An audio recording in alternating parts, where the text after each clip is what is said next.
Hey, good afternoon. This is WSAZ Plus. I'm Tim Ear, and technology is a wonderful thing, at least sometimes, unless AI takes over your life or something like that. That's not good. But with all due respect to the robots, yes, technology can be a wonderful thing.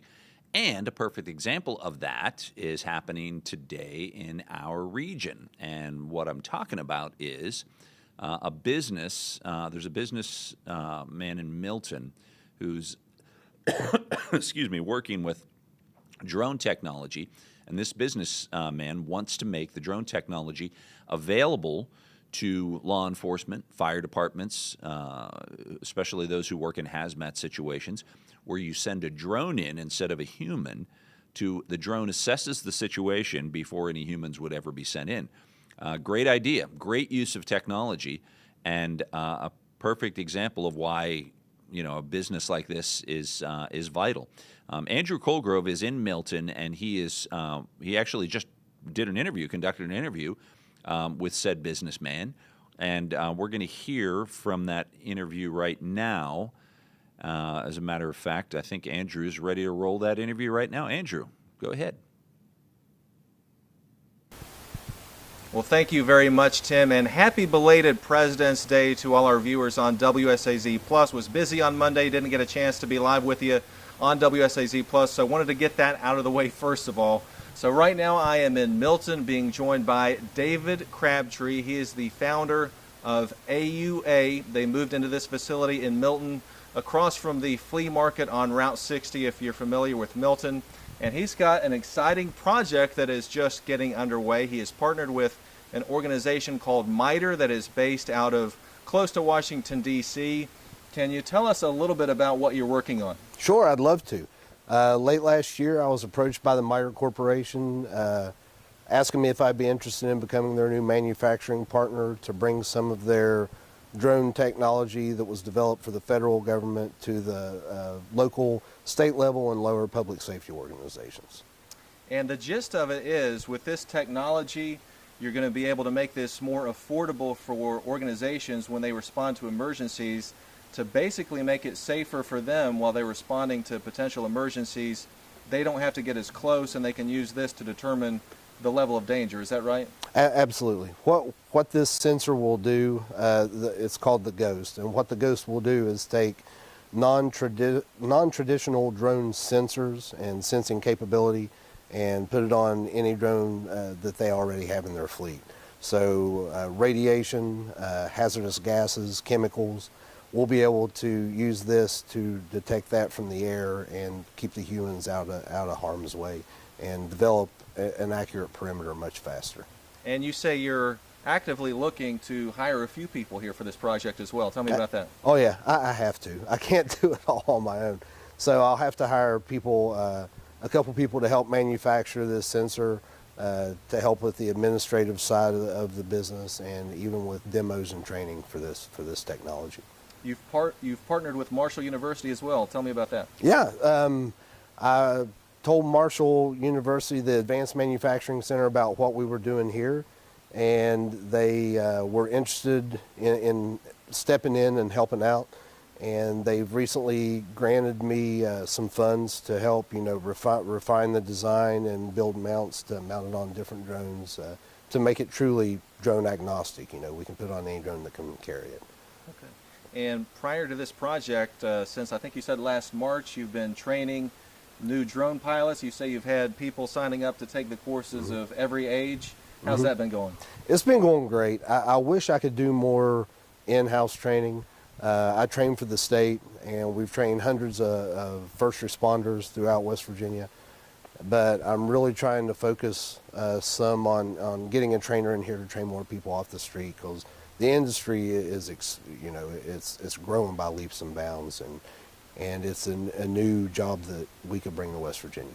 And you're saying just the level of progress we've seen with drones and what they can do over the last few years, it's pretty incredible.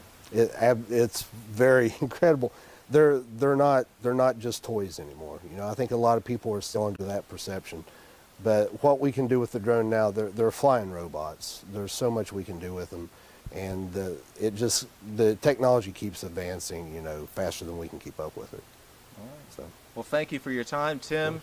We'll have more on this story coming up tonight at 5 and 6. And again, happy belated President's Day. For now, we'll send it back to you. Thank you. All right. Hey, thank you, Andrew. And yeah, happy belated President's Day as well. Just inside baseball, Andrew Colgrove's favorite holiday is President's Day.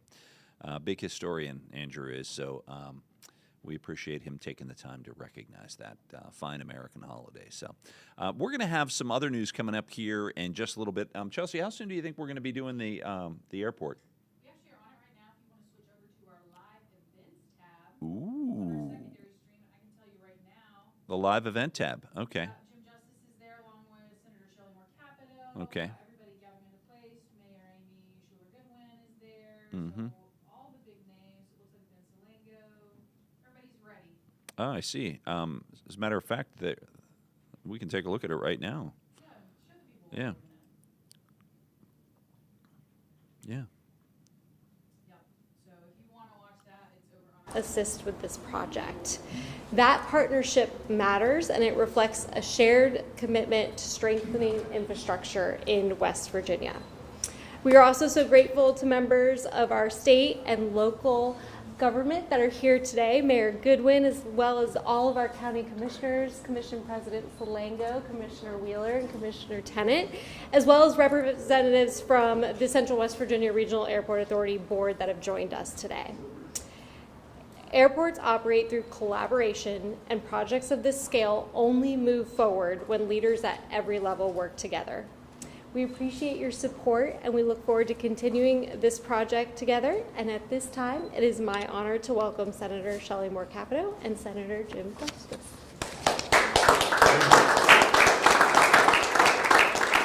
Thank you, Dominique, and thank all the great people that work here at Yeager Airport, the board, our commission, our mayor, and my fellow senator, Senator Justice.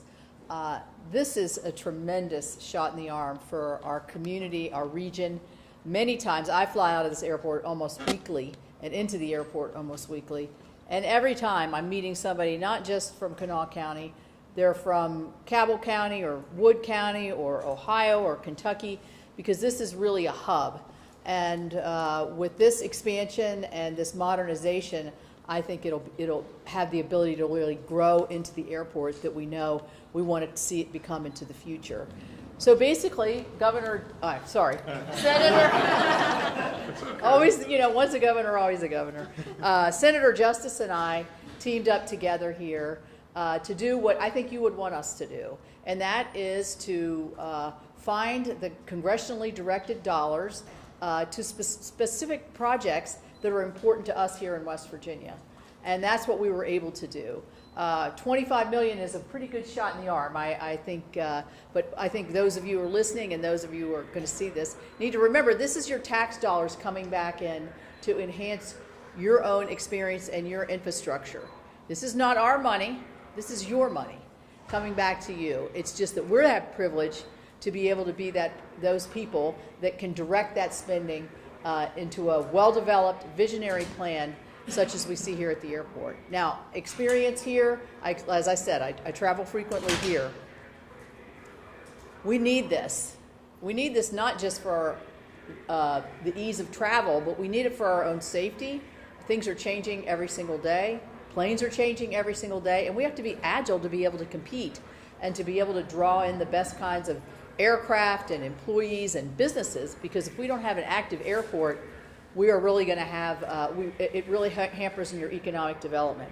So as we see with the Guard, with the partnership with the airport, with now the Marshall School of Aviation, which I just saw one of their planes out there earlier today. You can always tell the students, they're like, meh. and so, I mean, I think it's just, I know, sorry. I think it's a great enhancement, and I can't wait to see. I saw some of the renderings and some of the aspirations, and it's really smart too on how you can move travelers a lot easier with a great experience so that they want to come back. So I'll turn it over to my partner, Senator Justice. Well, first of all, should we put like in the dash or where all the instrument panel is in the airplanes? If you're a Marshall student, we put a little sticker and put, "Don't be like them." No, listen. Let me just say this. Shelley and we're great friends, and she is an incredible senator, and she has lots and lots of juice, and it's been a real honor, big time honor, for us to be bound at the hip with one another, and we're able to get stuff done, and that's really good. And this right here, I mean, just think about it. You know, from my standpoint, when I was your governor, I said it 10 million times, and I still stand exactly by this. The lifeblood of the entire community, the heart of every single thing right here. This is it. The airport is the heart of the city. It is the heart that really makes us go. And with all that being said, your accomplishments at Yeager are unbelievable. You keep doing unbelievable stuff. You know, this to us is a real honor. I'll promise you from both of us to be able to make this happen. It's a big time shot. That's all there is to it. And forgive me, this is Baby Dog probably calling. Yeah. Baby Dog's mad. I'll tell you why she's mad. She's out in the car, and she's mad right now, and the reason she's mad is this. She says thought the next stop would be chicken nuggets. And I had to go to the food bank. You know, it was a big honor to go down in Huntington, and a lot of great people there. And, you know, don't forget this. Really and truly, we don't need anybody going hungry in West Virginia. Come on, people. I mean, that's all there is to it. You know, we've got to really continue to step up in every way there and do everything we possibly can do. And the last thing I'd say is just think about all these things. Just think this one thing, and then I'll shut up. And that's this. You know, a long time ago, in one of the debates, it just hit me, and I said, just close your eyes and think about a place, you know, that abound in natural resources like crazy, had 4 of the most unbelievable seasons on the planet. You know, had the greatest people under the sun and was within a rock's throw of 2/3 of the people of this country. Now, I mean, I just made that up, you know, when it just hit me right there, okay? Right in the middle of the debate. And then I said, now open your eyes and see that you're in West Virginia. It's us. I mean, for God's sakes, a living, if we don't do these kind of things, tourism is right on our fingertips exploding. You know, so much goodness here, it's unbelievable. It's a big honor. It's a superstar right here. And I just kind of follow behind. I do the blocking for her. She's got the ball. But all good stuff. And all y'all, you know, whether it be our mayor or all of our commissioners, you know, all the different stuff you do, all the great stuff, and the presidency and the board at the airport and all that kind of stuff, all this great stuff you do, just keep doing it. My gracious sakes, you're the best. You're the best in my book. That's all there is to it.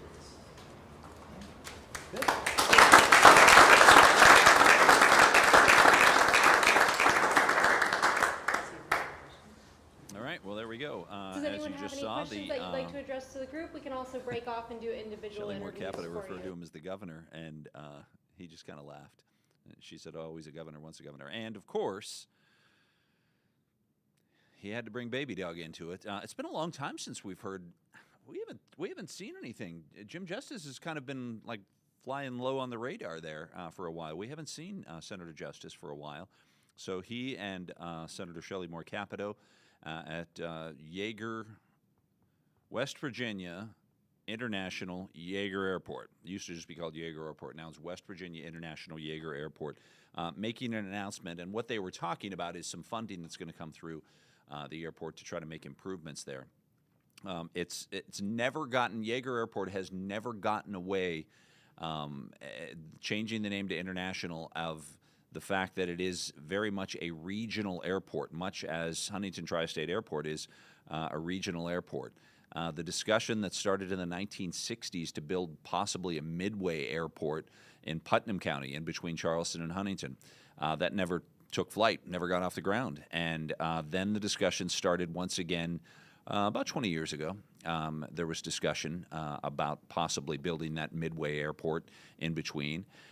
We actually went down and reported on there's an airport that's between Greenville and Spartanburg, South Carolina. And those two cities, about 50 miles apart, very similar to Charleston, Huntington. Spartanburg has a university. Greenville was the more metropolitan city. So, there were so many similarities. Well, they built an airport in between. They built a midway airport in between Greenville and Spartanburg. And we went down and reported on that when there was some discussion that it might happen again in West Virginia. And our reporting that we did centered on the fact that the airport went in, and then boom, economic development started to take place between Greenville and Spartanburg, including BMW building a big plant right by the airport, and UPS building a huge facility right by the airport that was actually adjacent to the airport, part of the airport. So the economic development that resulted from taking those two small airports in those two cities, Greenville and Spartanburg, and instead merging it into one led to economic development. So there were Senator Brooks McCabe in West Virginia, a state senator, was a big advocate of this, and he was pushing hard for that to happen again. There was pushback from people and interests at Yeager Airport especially, and they fought that, and it fell flat again. So the idea of building this more of an airport that would serve the entire region rather than just a regional airport in Charleston and one in Huntington never took off. Well, today the announcement that Yeager Airport, West Virginia International Yeager Airport, is getting funding, and it's federal funding to make improvements. It doesn't look like that idea of a midway airport's going to happen anytime soon, because that's one of several announcements that have taken place over the last several years about improvements at Yeager Airport and how that has continued to grow, thus taking on the name West Virginia International Yeager Airport, trying to make it larger. Geographically, there's only so much that airport can grow, and that's why there were so many interests. There was so much interest at the time in building possibly a larger airport that had more ground, flat land in between Charleston and Huntington, that flat stretch along I-64. Again, very similar to that situation that we saw in Greenville and Spartanburg. Today's announcement further insulates Yeager as an entity into its own, and yet the growth of that airport will allow more service out of Yeager Airport. That's the idea, and that's why that announcement was made today. So there seems to be a much greater effort to try to make Yeager more available. I see that actually Senator Into Charleston for the first time, if they come in for a meeting or to visit a family member or to vacation or go to the New River Gorge National Park, this is their first impression of our state, and we want it to be a good one. It needs to be a good gateway. And if you're going to ask employees to live in a city, you want them to see things that are modern, that are new, and that are serving the traveling public. So. Today's been such a big day for West Virginia. Yeah. So can you talk to me about, again, I want to ask on a different note because of the airport now. Yeah. What does travel look like now? Do you anticipate a lot more people coming to West Virginia? Yeah, well, they told us that the numbers are up over COVID numbers, pre-COVID numbers, and that's a huge benchmark because a lot of people stopped traveling, obviously, during COVID. Now they're traveling. We have available flights to a lot of different places that we'd had before. We'd like more, and I think by modernizing, we're going to have the ability to bring in bigger capacity aircraft, and that's always a good sign of economic viability. And so I think, it's we didn't used to go through security lines. You just take your suitcase to the gate. You used to wait outside for the plane. I mean, everything's changed over the years, and this needs to change to meet those demands. Particularly on the TSA, we have it going down the middle aisle right now.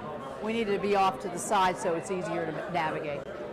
And as someone who travels in and out of this airport, what does it mean for you to not only be able to do this for West Virginia, but to see it happen for you as well? Well, there's a lot of really good people that work at the airport. Great service, great people. But I go out on Monday mornings and I meet a lot of people that commute out of here. They're going, maybe they can work from home on Friday and then they commute all over the nation. And so these are business travelers. Then you see a lot of families going to Disney World or going to visit the grandparents. So you have to have a variety of services to be able to meet the demands of all the ages. We have a lot of people that travel that need a wheelchair. So you need to have that accessibility issue too. But for me, it's just going to be a more pleasurable experience. The waiting areas are going to be better, and the communication abilities, the TSA area. I think it's going to be much smoother. Can you explain where this money's coming from, how it works again? Just Yeah, to yeah. break that down. It's called congressional directed spending. Basically, it's where Senator Justice and I can go in and talking with Dominique here at the airport and the board and others, we realized there was a huge need for a new terminal or a modernized terminal. So they came to us and asked us to see if we could help find some federal dollars to help jumpstart this program. And what we did was we put a request in through, and I'm on the appropriations committee. To my committee, I put the appropriations request in for $25 million, and we were successful. Yeah, it's good. I just have a question. You Yeah. talked about, the tax dollars, our tax dollars are Right. going back into Right. West Virginia. Yes. What does that mean just to be able to do that? Well, that and bring it means, back to that means that I, as your representative, and Senator Justice as your representative, we know, I travel here, out of this airport quite a lot. I know where the soft spots are because I travel around the country like many people do. And so what you do is you help, you get a feeling, you get a feeling for what's needed in a local community or a local area. If it weren't for my ability to do this, it would just be them applying to a huge grant program and trying to lift their grant up out of to compete with others. And sometimes that's hard for rural areas and smaller areas. So our voices weighing in really make a big difference. Okay? Thanks. Thank you so much. All right, I won't see you again today. Senator Shelley Moore Capito, once again, talking about what happened and the airport improvements that are coming. And again, this is happening at Charleston Yeager International Airport. It's something that was anticipated because the airport's been talking about, as we said, they had a name change, and they talked about some big announcements that were coming. So today was the announcement. We're going to have much more on that story coming up today at 4, 5, and 6 on WSAZ. We'll actually have our 4 o'clock news, as we have during the Olympics, right here on WSAZ Plus, so you can watch our 4 o'clock newscast here, and then we'll be back on WSAZ. The Olympics take a break again, starting at 5, and then at 5:30 and 6 we'll be on as well on WSAZ. So I appreciate you taking the time to join us now. Some economic development announcements, one in Milton regarding the drones that we heard about from Andrew, and then that economic development announcement for Charleston Yeager International Airport that's going to make it a much more modern facility. So thanks again for joining us, and we'll join you if something breaks. We'll be right here with it.